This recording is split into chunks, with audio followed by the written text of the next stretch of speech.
రోమీయులకు వ్రాసిన పత్రిక 3వ అధ్యాయము. అట్లయితే యూదునికి కలిగిన గొప్పతనమేమి? సున్నతి వలన ప్రయోజనమేమి? ప్రతి విషయమందును అధికమే.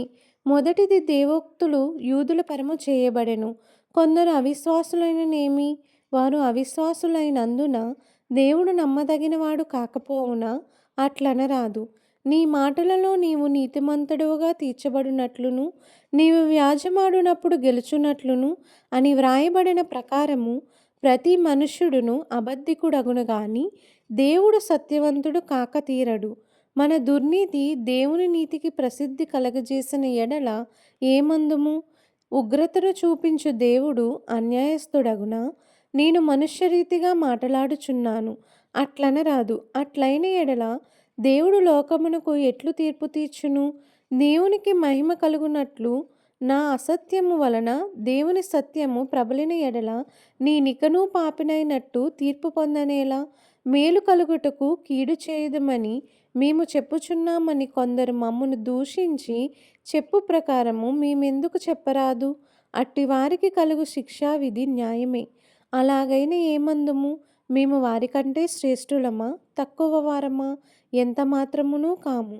యూదులేమి, గ్రీసు దేశస్థులేమి, అందరూ పాపమునకు లోనై ఉన్నారని ఇంతకు ముందు దోషారోపణ చేసి ఉన్నాము. ఇందును గూర్చి వ్రాయబడినదేమనగా, నీతిమంతుడు లేడు, ఒక్కడునూ లేడు, గ్రహించువాడెవడునూ లేడు, దేవుని వెదుకువాడెవడునూ లేడు, అందరూ త్రోవ తప్పి ఏకముగా పనికిమాలిన వారైరి, మేలు చేయవాడు లేడు, ఒక్కడైనను లేడు. వారి గొంతుక తెరచిన సమాధి, తమ నాలుకతో మోసము చేయుదురు, వారి పెదవుల క్రింద సర్పవిషం ఉన్నది, వారి నోటి నిండా శపించుటయు పగయు ఉన్నవి, రక్తము చిందించుటకు వారి పాదములు పరిగెత్తుచున్నవి, నాశనమును కష్టమును వారి మార్గములో ఉన్నవి, శాంతి మార్గము వారెరుగరు, వారి కన్నుల ఎదుట దేవుని భయము లేదు.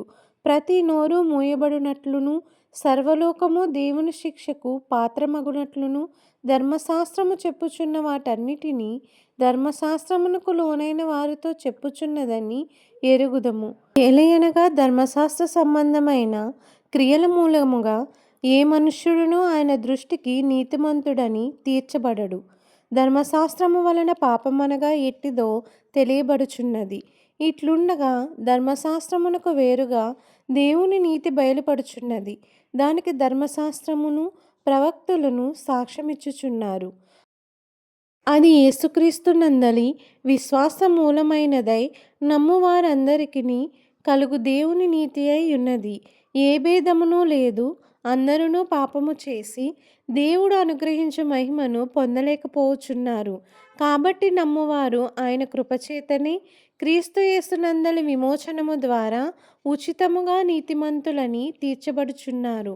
పూర్వము చేయబడిన పాపములను దేవుడు తన ఓరిమి వలన ఉపేక్షించినందున ఆయన తన నీతిని కనుపరచవలెనని క్రీస్తు యేసు రక్తమునందలి విశ్వాసము ద్వారా ఆయనను కరుణాధారముగా బయలుపరచెను.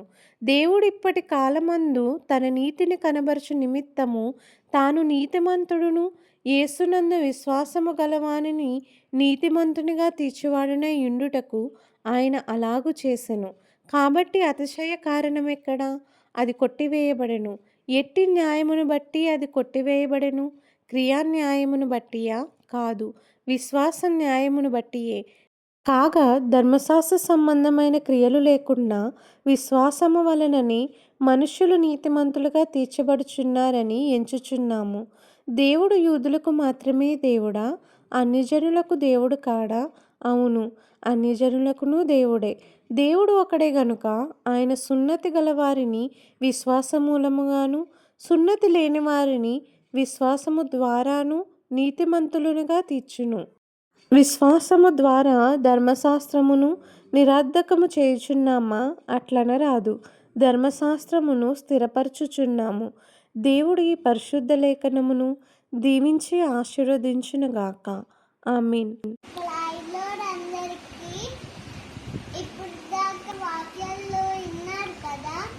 వినండి, మరి కొంతమందికి వినిపించండి. యూట్యూబ్ ఛానల్ని లైక్ చేయండి, షేర్ చేయండి, అలాగే సబ్స్క్రైబ్ చేయడానికి